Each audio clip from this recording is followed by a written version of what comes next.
It's a story we talked about last week. UCLA, USC joining the Big Ten, and now you're seeing the Pac-12, the Big 12, all trying to survive as the SEC and the Big Ten make NFL Junior with the AFC and NFC in the collegiate level. It is sports from the couch. It is the Sports Cubicle with Dan Marver, Devin Tingle, Paul Chivari, myself, Mike Mercado. Marvelous. We were talking about this off air, but it is something that you've brought up that this collegiate sports are changing. These power conferences are becoming more powerful. It's becoming a two-team league, a two-conference league.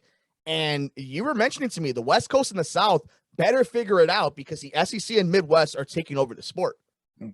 There's no question that's the case. You're left. What are Washington and Washington State, Oregon State, Stanford, Cal, and Arizona State going to do?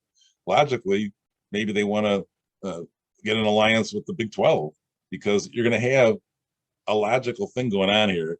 BYU's already going to be in the Big 12, and Utah is in the Pac-12. So you got one for sure good rivalry going on. Colorado's another one that's left over in the Pac-12.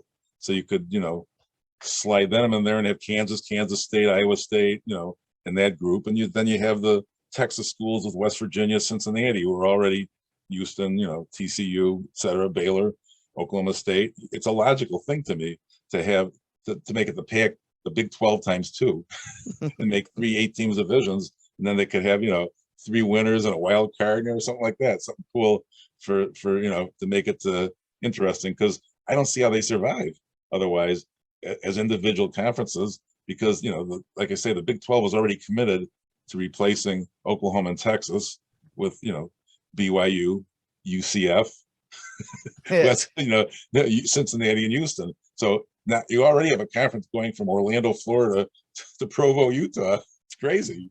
I mean, what are they going to do if Miami moves to the SEC? And we know it's still, there's Florida, right? And what happens if Florida State then goes to the SEC? What if Clemson goes to the SEC? And then what if, because Coach K is gone, nobody knows the certainty of Duke. We don't know how much that's a basketball school, or if that's a Coach K school. UNC moving to the Big Ten is a possibility. There is a good chance. We're all talking about the football, right? Because football is king in this country. But right next to that is basketball. And the idea that all this is going to affect both sides. This is going to affect women's college basketball. And I think I'm coming to the realization, the football I grew up on, the time that I stood up with my younger brother to watch Vince Young beat Reggie Bush's USC, that type of spectacle that was that version of football does not exist anymore. Collegiate sports is not like that anymore. And I mentioned it last week. As long as everybody is getting paid and we're all up and up and being honest with each other, I'm okay with college football becoming NFL Junior on Saturdays. But it needs to make a little sense.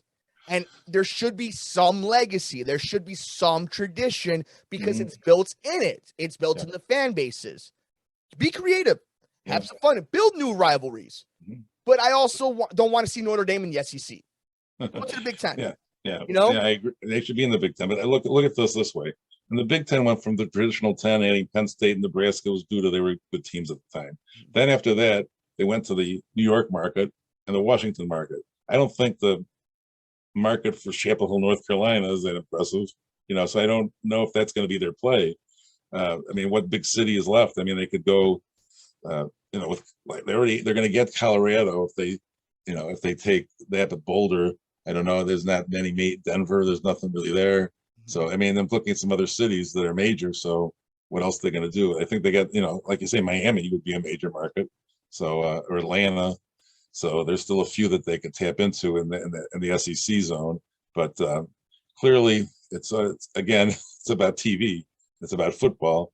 And I was jokingly talking about some of the ridiculous games that we played in basketball in the middle of January with UCLA playing Rutgers or something. That'll probably never happen. They'll probably divide it somehow. But I'm a traditionalist, so it hurts. But I get it. I get what's happening, and I just think that some of these other conferences, even the ACC's, got to make a move. Otherwise, they're going to perish. So. Marvelous. We'll see what happens. Yeah. I remember ACC Big East basketball being it. I remember that being it. And now you look around, it's like, what's the Big East? Yeah. And Big East, Big East, the Big East football teams became the American Athletic Conference, which also has changed quite a bit because of the fact Cincinnati, Houston, and Central Florida are leaving in the future, and they've gone to the Conference USA type teams to replace them. So it's it's different. I mean, they're obviously maybe what you're going to have. You have the old Division One, Division 1A. So that's the way it's going to be. They now have the FBS and the FCS. The FCS is the old 1A. So maybe they're going to stay. They'll have a 1 and a 1A in the FBS now. It almost seems that way to me. The only schools and fan bases and communities that I think get the short end of the stick are your Northern Illinois, your Toledos, your Miami of Ohio's that, they're not going to win national championships, but they end up in the Orange Bowl. They end up in the Fiesta Bowl. They can make some noise. Some of them do win games. And that does suck. But a lot of the good teams, a lot of the good markets, even the small teams, they're going to get swallowed up to certain conferences, and they're going to play out.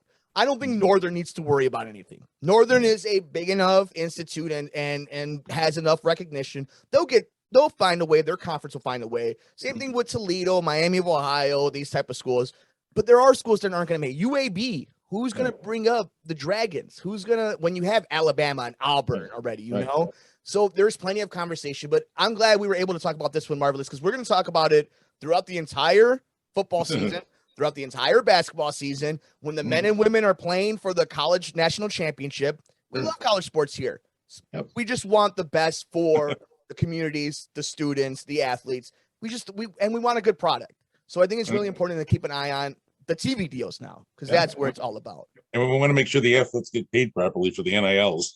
I mean, heck, you know what? As one thing, just make sure we keep it up books, because if Nick Saban's going to make that much money, I want to make sure that some of those future NFL stars are making money too. But on that note, let us know your thoughts. What do you think about the realignment happening? How excited are you to see California teams coming to Illinois and Michigan and Ohio in the middle of December? We're on Twitter at Sports Cubicle TV. It's the marvelous one, Dan Marver. It's Devin Tingle. It's Paul Chivari. I'm Mike Mercado.